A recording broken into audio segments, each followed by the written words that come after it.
Questions? All right, anybody got any questions? Coach, kind of a comfortable victory today. For us, for the last few weeks, yeah, it was a blowout.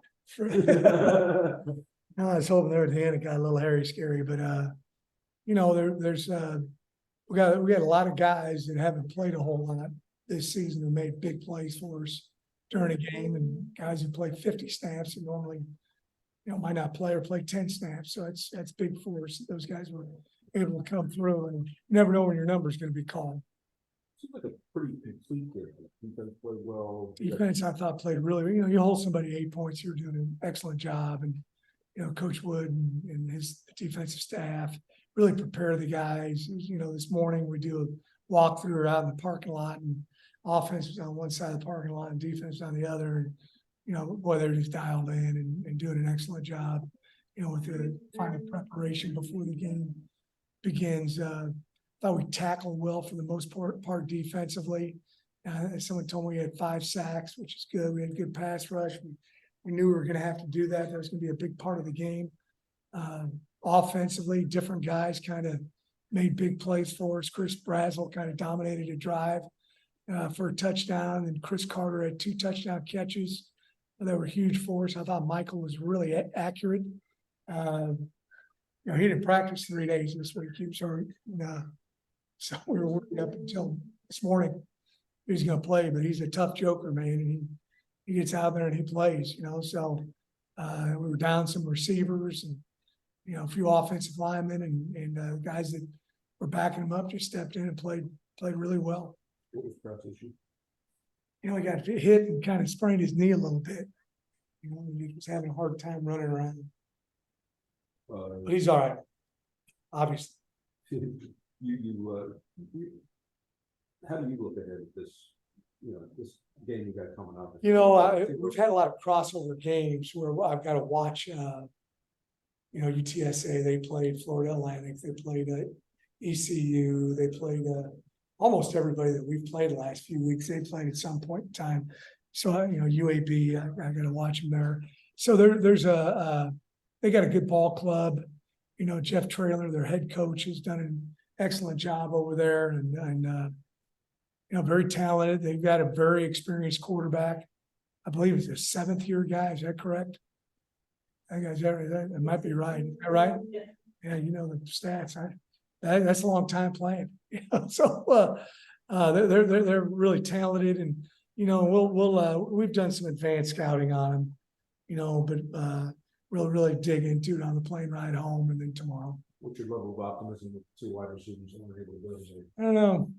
We'll see. I'm obviously not a doctor, so they'll tell us if they can go or not. I don't know. They're both, but both of them were here today, Lawrence Keys and Quan Jackson, and they're really into it, and that's I think indicative of the kind of young men we have here. That even when they're injured, they're pulling for their teammates, and sometimes you don't get that. Guys get hurt, and they pile like a baby. Those 2 guys are, real men. The Pratts. It's good to go. Look good to me. Coach Fritz, what could you tell me about the leadership of Michael Pratt and how he goes about his business? Well, he's really a servant leader.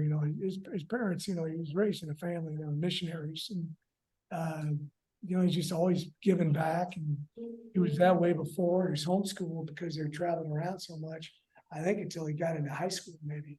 And so just a really neat family and a really good young man. He's an excellent student. I think he's a 3.5 or something like that. And, he just, takes care of his business. Tell him to do something once he does it, so he's a good guy to have as your quarterback. It also flows through the rest of the team. I noticed that today you guys were pretty much a well-oiled machine from start to finish, just like Michael. You guys let the game come to you. You guys didn't force anything. Is that a testament to Michael, testament to the entire team, or would you consider that? Well, it's how we do it. We have what we call a plan to win, and the first component of the plan to win is win the turnover takeaway margin. I've been coaching a long time. We've been +1 or better turnover takeaway. We won 91% of our games, a whole lot of different levels. But it takes the players to buy into it. I don't know if you notice how we have the ball high and tight, claw the ball from the body, lock the elbow, wrist above the elbow all the time, chin it, tip of the ball underneath the chin. And if your quarterback doesn't do that, you got problems, and because he's the leader of the team and he's involved with the ball every single play, so he does an excellent job of reinforcing that, philosophy for our team.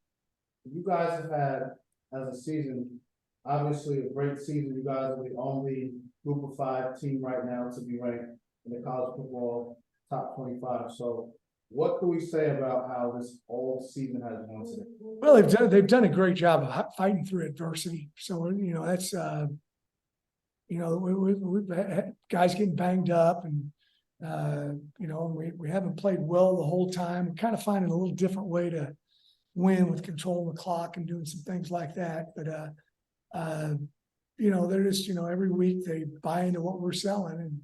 And if the players do that, you got an opportunity to be successful. And my last question for you is, what could you tell me about FAU as a team? Well, I thought they battled the whole game. I got a lot of respect for Tom Herman. My college coach, a guy named Ron Randleman, he comes to every one of our home games. He'll be there this week. He's also the head coach at Sam Houston State, and Tom coached for him for, I think, 6 years. So we kind of, come from the same family. And I think he's doing a really nice job of building the program here at FAU. That's awesome. Thank you so much. You betcha. Anybody got anything? Yes, I do. Willie, first of all, with Michael Pratt missing that practice time, how much does his experience help? Because he came out and was as sharp as he's ever been right off the bat, despite missing. It really helps out a bunch. I tried to get him not to practice at all. I tried to come out there and I told him, you're going to be fine. You've been there, done that. There's nothing they can throw at you you haven't seen 100 times. And so he I don't think he would not have been able to play this week if he didn't have all the experience that he's got. Yeah, and then also last week the receiver injuries hit you during the game and you hadn't planned for it. How much did it help this week that you kind of knew what your situation was going to? That's a good question, Gary. It's good, when you know ahead of time who's going to play and who isn't. The only guy that we thought might have a chance to play, and we were waiting through warm-ups to see, was Keith Brown. And he felt pretty good. I think he'll be full speed this week, and they had a huge catch for us. Yeah. And it looked Memphis, SMU did win today, so you're in the exact same situation you were last year. It looks like you win on Friday, you're the host, and if you don't, you're out. You have experience in that last year, but just how good do you feel about your positioning right now going into the final game? Sorry, what'd you say? But just with SMU winning, basically, if you beat UTSA, you're going to host the conference championship game, and if you lose, you're not going to be in the conference championship game, which is the exact same situation you were in when you went to Cincinnati last year. Just how comfortable do you feel in that spot now? Well, you just got to do it. It's I don't know if that helps you any that you were in the same spot last year or not. We've always talked about 1-0, just doing the very best you can every single day and carry it over to the next day, the next day, the next day, and the next day, and then you do it games. We're gonna have to prepare for a really good UTSA team, and I won't talk about it. I'm sure the kids understand that. You win this game, Friday, you're gonna play another one, and you're gonna play it at home. So we just want to go 1-0 this week. And UTSA, I think they had a 19-play drive in the second quarter, and it got no points. Not UTSA, FAU. How big was that in the game? Jarius Monroe made a really good tackle on one of the plays, and they came. I'm really proud of Jarius. He has become a very efficient tackler, and you're right. That was a big tackle by him, and then a nice job on the. I think it was 4th and 4, and good tight coverage and keeping him in the pocket, making him throw on rhythm, and then we got out of there with the offense. We had to start at the 4-yard line. So yeah, that was a big play by him.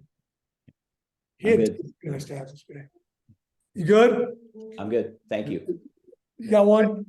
Yeah. So you were talking about obviously the game for next week. How much does being battle tested, how much credence or value do you put in being battle tested going into a game like that? Well, as a head coach, you got to be careful about how much you're practicing, and I didn't understand that years ago. I thought more was better, and I was working on tackling all the time, and and inside drills and team drills. So we got cut back quite a bit because number one, it's your 12th game of the season, but number two, it's a shorter week. So and we're banged up. So, but we got to get the work done, that we need to in order to, prepare for UTSA, because it's a different opponent and we can't just line up and do the same stuff. They've got great coaches over there too. So, we got to develop a really nice game plan over the next, 3-4 days. For all that Michael has accomplished for this program, with this program, maybe how ironic is it, or how cool is it that he became the all-time passing leader back home? Yeah, I think he had 300, 400 people here at the game watching him. He knows about every third person down this neck of the woods. He's the greatest quarterback in Tulane history. It really is. I mean, and we've had great quarterbacks here. I'm not trying to diminish that, but when you put into his statistics plus the wins that he's gotten, I mean, he's done a tremendous job. He really has, and he's just we've been blessed to have him. Everybody good? Thank you all.